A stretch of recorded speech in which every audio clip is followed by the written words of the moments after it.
Hey, Neil Woodbury. I think you know Neil Woody? Woodbury is Yeah. obviously he was heavily involved in New Zealand golf and is a member at our club now.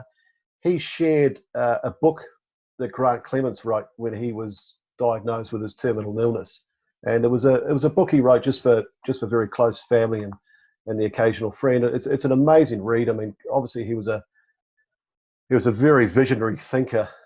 He obviously put a plan in place well in advance of the culmination of winning the Eisenhower. Tell us a little bit about Grant. Obviously, he was taken way too soon, but he just, Absolutely, yeah. yeah, Yeah, I remember meeting Grant for the first time when I made the junior team, New Zealand junior team, and he came across very visionary, as you said before. He had some wonderful ideas. I remember I just missed out making the team back in '88 in Shirley in Christchurch, and he put together this plan to win it in 1992. And he got some funding for us to travel around the world, get more experience. Got all these things together, all the very important components to win a world championship. And without his drive, his passion for the game, with combination of other people too. But Grant was definitely the guy who instigated the whole thing, and his dream came true. I mean, we were out there playing. Yeah, there's four guys out there playing and playing for your country. But without all the hard work behind us, it wouldn't be there in the first place. So with I know Woody very very well. Over the years, he's a good lad. We had some laughs together, and we had a great manager too, Roger Bernand. Roger Bernand was a great manager. So we had a really, you got to understand that golf is an individual sport, but you need a team around you. You need a great team around you. We had a great team. I had my coach, Mel Tung at the time. He coached myself and Stephen Scarhill. And then Phil had his own coach, sort of Grant his own coach. But we got together as many times as we could before we went to Vancouver. We played together a lot before we went there. We traveled a lot around the world together. So we got this nice camaraderie going between us. And without, Grant's vision of winning in '92, it wouldn't even happen. So he's got a huge part of it, of our success back in those days. yeah.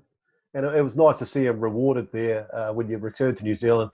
The team, I think, won the Hellberg for Team of the Year, but yeah, Grant Clements won the Administrator of the Year, which was an incredible achievement for a sport like golf. So it was nice to see him get rewarded with that.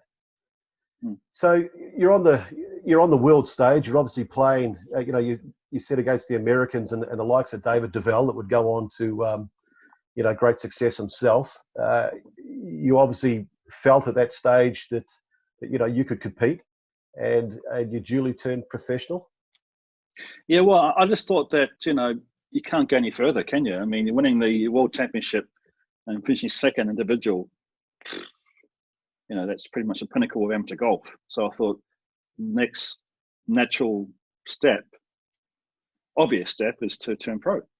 So I did. I think 4 or 5 months later, after we won it, '93 was my first year as a pro. 93. And Yeah, I mean, you had immediate success. You went over to Australia in the Cannon Challenge. I think it was at Terry won that. Hills. I think yeah, exactly. I think my first pro event I finished seventh. My second one I finished second, Right. and my fourth one I won. So it was like, oh, this pro game is easy, but it wasn't. Trust me. I just once again going on a nice little run. That's why I play golf. Every time I go on a nice little run, I go with it for like 4 or 5 months, and it slips away a little bit, my form comes back again. And I had a nice little run there in Australia, winning my first one, as you said, in Terry Hills there. No, it wasn't Terry Hills. I can't remember where. In Sydney somewhere. And it was like, okay, what's the next step? Well, next step is go to Europe. And I got my ass kicked there. Ooh, and I went from, back in those days, '93, '94, it was Norman, Ballesteros, Woosnam, Langer, Montgomery, Torrance, Lyle. These guys were just world-class players. And I went over there. I must say I was a little bit overconfident, being young. I was 23, 22 years old. I was 10 foot tall and bulletproof, but I got certainly got deflated very, very quickly, and I thought, okay, I need to work hard on my game now. Yeah. So move forward a year, and it's 1995, and you find yourself teeing it up at St Andrews. I was fortunate. I lived in St Andrews for a little bit, and I got to play the old course. And I have to say, standing on that first tee would probably be the most daunting tee shot one ever has to make. And it's not for the fact that it's narrow, because you've got about 300 meters, width out there in front of you, but you've got 300 years of tradition sitting right behind you with the R&A. And in my case, there's always tourists around that first tee, so it's quite daunting getting that first ball away. But here goes a young boy from Titahi Bay, teeing it up in the British Open, or the Open Championship, and obviously significantly more crowd and significantly better golfers. Talk us through that whole experience there in '95.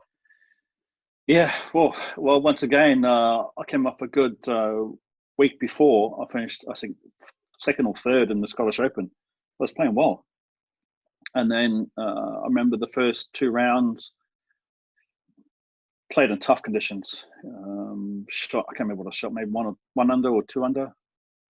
I can't remember. Anyway, I made the cut of like 40th. No, I don't know. Anyway, whatever it was. And in the third round, it was blowing about 25 knots. Right, I'm playing with Brett Ogle, and I played the best round of golf of my life on that day. Yeah. I shot 65. And the average score that day was 76. Wow. So, yeah, it was just a phenomenal, and I missed a short putt on the last hole. I was very, very angry about it. It could have been a 64. I guess for a lot of us watching, one of those memories that's forever etched in my mind is the road hole bunker, which you got yourself into, and then, like, unbelievably got yourself out in spectacular fashion. Yeah, well, funny enough, I played with Craig Parry in the practice round. He said to me, Michael, during the course of the week, you'll find yourself in this bunker, so practice from it. And I said, okay. So I'm trying and trying. He goes, no, you got to do this, mate. You got to use your hands, click it more, and all that sort of stuff. So when I got into that situation on the road hole bunker on 17 in the third round, I was faced with this bunker shot. But I felt very confident because I played before with my mate Craig Parry in the practice round. He taught me how to play it. Yeah. So it went up to about a foot. So that was, because it could have been a 9 easily, because it was very, very close to them. And now they've actually lowered the bunker. Whereas back in '95, I saw a picture of myself, and it's like, taller than me nearly. But now they've lowered it, the lip, because it's getting too hard. Because remember, don't forget, over the years, as you know, the sand accumulates on the top of on the lip there. Yep. So they shaved it down a little bit more now. But it was an incredible shot. And then the last day, big mistake. I want to share with you a story. Yep. Last day, I stayed in Dundee, right, which is like an hour with traffic from St Andrews, just over the bridge. And my management group, IMG, organised a helicopter into St Andrews on the final day. Big mistake. So I said, okay, that's cool. And so went at the helipad there in Dundee. Half an hour, 45 minutes, hasn't turned up. I'm teeing off in 45 minutes. So it turns up, and it's only like a 5-minute chopper ride, 10-minute chopper ride over to St Andrews. We get to the other side of the helipad, and still got another 10 minutes to the golf course because of the traffic, right? So I said to the van driver at the time, I said, man, you just got to go. I mean, go the wrong side of the road or whatever. So I remember rushing to the driving range. I had 15 minutes warming up, rushing to because as you know, the driving range in the first tee is like another 5-minute drive. Miles away. So it was an absolute nightmare. Absolute nightmare. So I'm getting the first tee now. I'm leading a major, and I've just been messed around, and I've hardly warmed up. I'm standing on the first tee thinking, holy smoke, this is going to be really, really hard now. So my advice to all you golfers out there, don't change your routine if it's working. It was my fault. I was easily impressed, by this helicopter ride into the final day of a major, and I was young and blue, obviously, or green, sorry. And yeah, it was a big mistake. But anyway, I enjoyed the round. Had a chance to win, and once again, you know, I think yeah, John Daly won playoff against Rocker. So, but playing in the final group in a major it's so cool. It's so cool because I remember walking down the 18th fairway there, and all the people behind you are roped off and walking with you down the last hole, and the grandstands on both sides are jam packed. You know, these 60,000 people there. Yeah. It's just a wonderful experience. But I knew on that first tee that I wasn't going to win. First of all, was the preparation beforehand was stupid, and the second thing was I wasn't ready. You know, it was my first full year on the European tour, and I'm my second year or third year as a pro. You know, I had no experience mentally. I had the game for it, yeah, you know, golf wise, but not the brain for it.